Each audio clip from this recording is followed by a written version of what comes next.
Merhabalar arkadaşlar. Hoş geldiniz diyorum. Bu sefer balkondayız. Balkonda sizlere sukulent ve kaktüslerimi göstereceğim. Tabii ki şu anda burada bulunan çiçeklerim bunlar. Evet, kimisi gayet düzgün, güzel, kimisi hasta, yaralı. Öncelikle hemen şöyle bol çiçekli görünen paskalya çiçeğini göstermek istiyorum size. Gördüğünüz gibi bende 5-6 yıldır var bu. 5-6 yıldır ilk defa böyle üçerli, beşerli olarak açtı. Bunun nedenini çok bilemedim. Öncelikle gidiyor herhalde, o yüzdendir diye dedim. Gördüğünüz gibi yaprakları çok boşalmış durumda. Daha sonra fazla mı suladım acaba? Şöyle bir ayırdığım zaman bayağı ıslaktı buralar. Tekrar üzerine toprak koyup bir bekleyeceğim.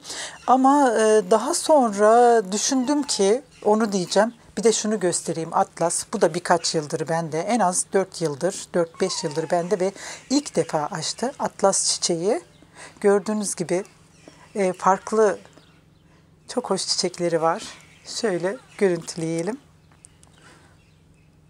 Evet, 4-5 yıldır bende ve ilk defa açtı. Burada sukulent ve kaktüsler, sukulent biraz biliyorsunuz çok su istemeyen türler. Bakımına dikkat etmek gerekiyor. Normal diğer çiçekler gibi çok su vermemek gerekiyor. Nedeni nedir diye düşündüm ve farklı birkaç çiçeğim daha açtı. Sonradan aklıma geldi ki şöyle internette hep araştırıyoruz. Hani çiçek coşturan, işte evde yapılabilen besinler, bitki besinleri. Yumurta kabuğu kullandığımız, normalde mutfakta kullanırken atmıyoruz. Onları bir kapta, su dolu kapta biriktiriyoruz. Ve muz kabuğu, onları da ince ince doğrayıp koydum. Artı bir de soğan kabuğu. Bunları öğrenince üçünü birden koydum. Hatta göstereyim ben size. Şurada biriktiriyorum. Kokmuyor da arkadaşlar bu böyle. Arada böyle eziyorum da hani iyice çıksın. Onları ben bu çiçekleri bölüştürdüm. Acaba o mudur, hikmeti odur diye düşünüyorum. Çünkü ben yetiştirmeye durduğum fideler de var. Onlarda da bir böyle gürlük gördüm. Orada gösterebilirsin yeşil, dijitalis. Diğerleri küçücük. Şöyle yapraklarını göster. Kocaman kocaman oldular. Bu yüksük otu çiçeği. Buna da kullandım. Evet, çok hepsini uzun uzun anlatmayacağım arkadaşlar. Bayağı bir çeşit var. Bir de burada grapto çiçeği var arkadaşlar. Sukulenttir şöyle gördüğünüz gibi. Bunlar çiçek açmasa da formuyla da zaten çok hoş görünen bitkiler. Çiçekleri geçmek üzere. Şurada bir tane açık kalmış. Onu görüntüleyelim. Evet.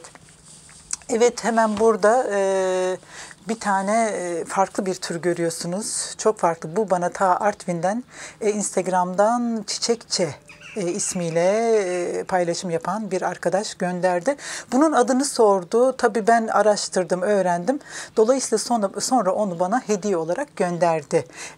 Sosyalis adı. Yani bir Latince'de sosyalis diye yazılıyor. Sosyal çiçeği. Herhalde olduğu yerde çok böyle çoğalabilen bir tür olduğu için. Diğer bitkilerimi de göstereyim. Şöyle bir atlas var. Büyümeye durdu böyle. Şöyle bir dal olarak almıştım. Bunu da Sezer Gökçeören arkadaşım bana vermişti böyle dal. Şöyle şu anda böyle artmış durumda.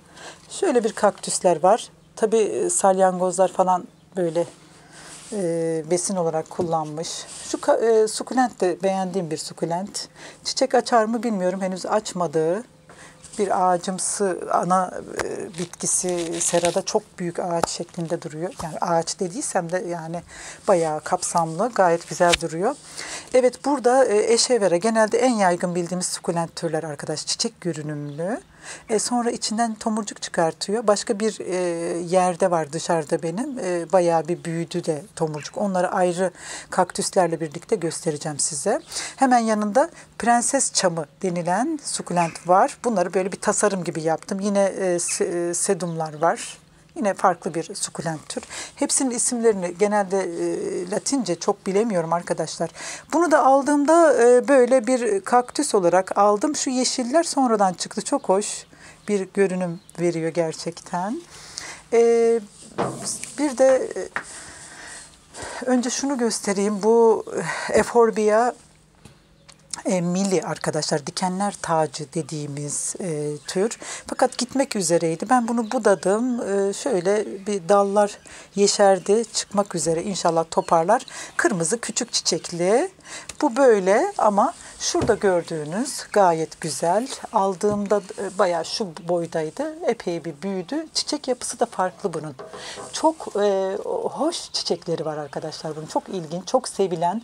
Bunu ilk kez Darıca'da bir eczanenin cam önünde görmüştüm içeriden. Hayran kalmış, böyle dakikalarca ayrılamamıştım oradan. Nasıl alsam, nasıl etsem falan. Daha sonra rastladığımda ilk işte bize gelinimiz getirdi. Bu daha önce gösterdiğim. Öyle tutturdum. Bunu da buradan bir komşumuz satışını yapıyor, çiçek satışı. Ondan almıştım. Çok sevdiğim bir çiçek ve aynı türün Euphorbia Milli'nin yine ebruli renklisi, şu anda tabii çiçekleri yok, olduğu zaman göstereceğim. Bunu da kestim, daha iyi hani dallansın diye dipten. Kesmek gerekiyor dediler. Aslında bunu da mesela kesince daha iyi olduğunu söyledi bana seracı ama ben kıyamadım, böyle bıraktım. Bunu kestim ama bunun kalan dalını da kestim. İşte bunlar kesilince sukulent kaktüs olsun. Hemen dikmiyoruz. Mikrop kapma olayı olabiliyor. Biraz bir iki gün bekletiyoruz ve hatta birkaç gün bekleyenler var. Ondan sonra işte diktik fakat o çürüdü. Başaramadım yani bunun olanı. Neyse, ana bitki duruyor. Gelmişken pencere önündekileri görüntüleyelim hemen, çok şey yapmadan. Graptopetalum olarak geldi ismi araştırınca. Küçük çiçekli. Daha önce beyaz çiçeklisini gösterdim size grapto olarak. Bu daha küçük çiçeklisi. Bu da Cras morganium var onda isminde.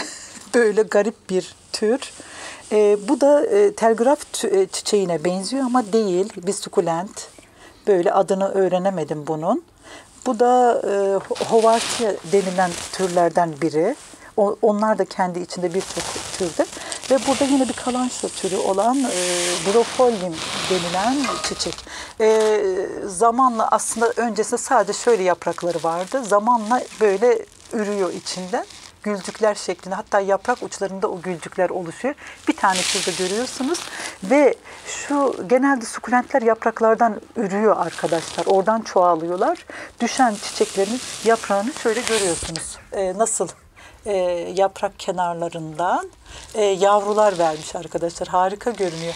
Bunları işte normal uygun bir toprağa yerleştirirsek yeni çiçekler olacak. İnşallah vaktim olup da yapabilirsem öyle yapacağım inşallah.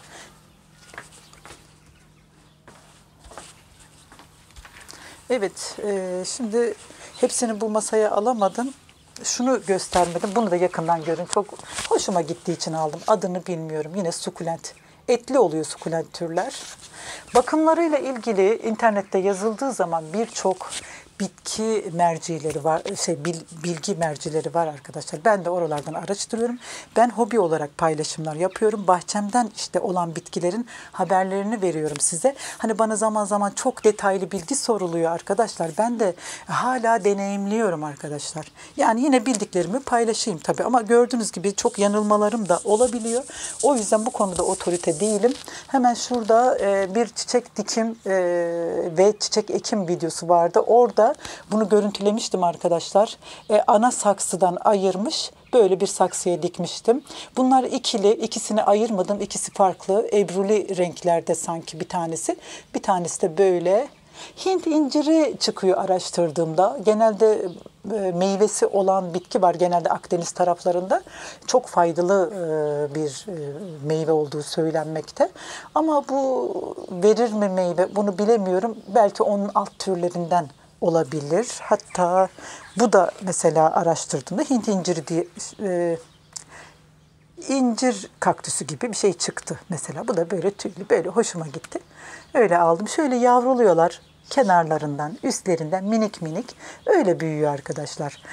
Aşırı güneş almayan yerlerde bu, yani gölgede, içeride fazla böyle uzuyor. Ama güneş aldığı zaman çok uzayarak gitmiyor. Daha istikrarlı duruyor arkadaşlar. Çok eksi derecelerde donabilirler. Sukulentler, kaktüsler koruma ister. Şu da çok hoş bir tür. Çok hoş pembe çiçekleri oluyor. Şeye benziyor. Lamprantus buz çiçeği falan daha önce anlatmıştım. O çiçek onların çiçeklerine benziyor. Adını şu anda bilemiyorum. Fakat hiç açtığını görmedim. Daha önce çok beğenerek aldım. Aldığım ana saksı gitti. Bunu yeni geçenlerde almıştım arkadaşlar. Evet, burada da bir tasarım gibi görebilirsiniz. Çok garabet bir kaktüs. Dikenli değil. Şöyle, oy kurban olurum ben seni yaradana. Şuralarda dikenler var. Yine kendini koruyan unsurları. Yine böyle farklı dam koruğugillerden yine bunlar sukulent. Ve hemen şurada bir dal almıştım. Şimdi nereden aldığımda unuttum doğrusunu isterseniz. Çok hoş bir tespih sedum. Crassula da diyorlar. Çok hoş çizgili şeklinde. Yine buradan yavru verdi. Çok desenli, kahverengili, çok hoş bir yine sukulent görüyorsunuz. Çok uzun olmasın diye kısa geçmek istiyorum arkadaşlar. Benim şurada bir kuyruklu kaktüs dediğimiz, ben hatta Rapunzel diyordum buna. Ana saksıdaki kurudu, gitti. Yeniden ben diktim sağlam yerlerini kesip. Bunu yedeklemiştim. Şöyle yavrular veriyor. Öyle çoğalacak inşallah. Bu tuttu. Böyle harikulade bir çiçeği var. Tam açmamış. Rengi de fuşya renk. Hemen yanında tabii bu her yerde bitiyor. Bu aşkın gözyaşı bir kalanço türü. Kraliçenin de gözyaşları gibi bir ismi vardı. Onların da yavruları şöyle kenarlarda. Hatta ben size bir tane daha göstereyim. Yavruları daha net istiyorsanız. Şurada begonvil saksısında yine düşen tohumdan çıkmış, bir şey demedim, öyle büyüdü. Bu çiçek açtı, geçti. Şöyle yavruları görüyorsunuz. Şurada bakın kök vermiş. Nasıl köklenmiş. Onları mesela kesip toprakla buluşturduğunuz zaman zaten yeni gözyaşı çiçekleri çıkar. Gözyaşı çok rahat üreyebilen bir tür. Hemen oradan o saksıya geçelim. Evet, buradaydı o demin ikili kocaman kaktüs gösterdim bir saksıda. Bundaydı, bundan ayırdım. O videoda var. Böyle bu saksıdan ayırdım. Burada da yine Howard türleri. Bu ikisi yani kendi alt türlerinden. Böyle bir kaktüs var. Burada var. Çok iyi bakamıyorum, çok bilemiyorum aslında kaktüs bakımını. Bazen özel kaktüs sukulent toprağı alıp onlara dikiyorum. Su ayarlamasını yapamıyorum herhalde. Burada leş kaktüsü var. Bunu şöyle tomurcuk vermiş, açacak. Çok cazip çiçeği var arkadaşlar. Fakat neden leş kaktüsü diyorlar? Çok kötü bir kokusu var o yüzden. Hemen yanında yine tespih sedum. Çok iç açıcı durmuyor şu anda ama toparlar inşallah. Tespih sedum. Hemen yanında yine dam koruğugillerden bir sukulent. Yine sedumlardan bir tür. Böyle farklı pembeli falan iki renkli oluyor. Ondan sonra şuradakileri de geçelim. Bunları baktık. Evet, burada yine prenses çamı öyle eklemişim oraya. Bu çiçek aslında Celepharus diye bir isim bulmuştum ama tam ne derece doğru. Şu anda böyle görüyorsunuz ama turuncu çiçekleri oluyor. O kadar güzel ki. Açmadı ama 2-3 senedir. Çok iyi bakamadım herhalde. Ama o sudan bakalım, o bitki besini yaptığımız sudan buna da vereyim. Zaten bir toparlama var gibi. Kötüydü durmuş, sanki böyle bir canlanma var. Hemen yanında yine zannedersem yine eşevera diyeceğim ama böyle yapısı benziyor. Yine bir tür çok daha etli. Orada Sedum Siobeldi. Bunun düz renkli olanları var genelde piyasada. Ben de bu seracı Necla Hanım var. O bana böyle 2-3 dal olarak vermişti. İlk çıkarken böyle minik minik güller oluyor. Harika çıkıyor bu Sedum Siobeldi türleri. Sonra çiçekleri açtığı zaman top top şeklinde, içinde minik minik çiçeklerden oluşan toplar halinde harika görünüyor. Tabii ki açtığı zaman size görüntüleyeceğim onları da. Evet, Brophyllum. Buna Feriha diyorum kısaca. Çok zor ismi. Dolayısıyla çok güzel açtı, geçti. Ben dallarından da budadım, hatta çok kötü oluyor geçtikten sonra. Tam da iyi budamadım aslında. Yeni yavruları bu şekilde dallar çıktı. Çok çıkarken çok hoş, böyle hoş dizilişleri var. Hemen yanında ki saksıda iki farklı tür var arkadaşlar. Şöyle gördüğünüz gibi biri daha dağınık, uzunlu, kısalı. Biri daha böyle daha küçük formda. Para ağacı diyorlar buna. Hemen şurada da bir tane var. Para ağacı Crassula ovata. Evet arkadaşlar, daha iri çiçekli. Bunun toplumumuz, yani insanlar, belki dış dünyada da öyle, bilemeyeceğim, sadece bizim toplumumuz olmayabilir. Uğur getirdiğine, evlerde bulundurulduğu zaman işte kazancının arttığına inanıyorlar. Bilmiyorum bunlar ne derece doğru. O doğru olduğunu sanmıyorum. Yine burada hoş bir sukulent var. Bu da adını bilmiyorum. Şöyle yaprakları çok hoş. Morumsu rengi de ana gövdede. Ve şuradan bakın dipten sürgün verdi. Bir de şunu göstereceğim arkadaşlar. Yeşim peri bitkisi bu. Açtığı zaman çok güzeldi. Şimdi solmaya durdu yaprakları. Bunu bana bir arkadaş, Pendik'te bir arkadaş böyle vermişti. Uzun zaman böyle köhne, çok gösterişsiz bir şekilde kaldı ama sonrasında böyle harika çiçekler açtı. Şu anda çiçekleri gerçekten gösterişli değil. Böyle minik minik yıldızlar patlamış gibi bir görüntüsü vardı. Peri yeşim bitkisiymiş. Yani bir de Crassula türlerinden biri. Araştırdığımda Paris'in gururu olarak da adı geçiyordu. Ama ben buna Darıca'nın gururu diyorum. Darıca'da, çünkü şu anda Paris kaldı Fransa'da. Bunda dikkatimi çeken bu çiçeklerin içlerinde böyle bir yapraklar çıkmaya başladı. İlk defa şahit oluyorum. Zaten ilk defa çiçeğinde gördüğüm için bilemeyeceğim nasıl olacak. Acaba oradan yavruluyor olabilir. Evet, kalançolarda da öyleydi. Yavruluyor olabilir. Bir deneyeyim bunları dikmeye. Burada sukulent daha yok.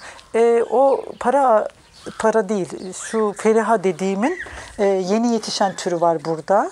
Bürofolium deniliyor. Evet, böyle. Çok uzun oldu video. Başka sukulentler de var ama onları ayrı bir videoda, başka kaktüsler de var. Onlarla birlikte yaparım. Evet, izlediğiniz için teşekkür ediyorum. Bildiklerim bu kadar arkadaşlar. Yani sukulentler, sedum, bunlar çok fazla su istemiyor. Kışın uykuya geçiyorlar. İlkbaharda su vermeye başlanıyor.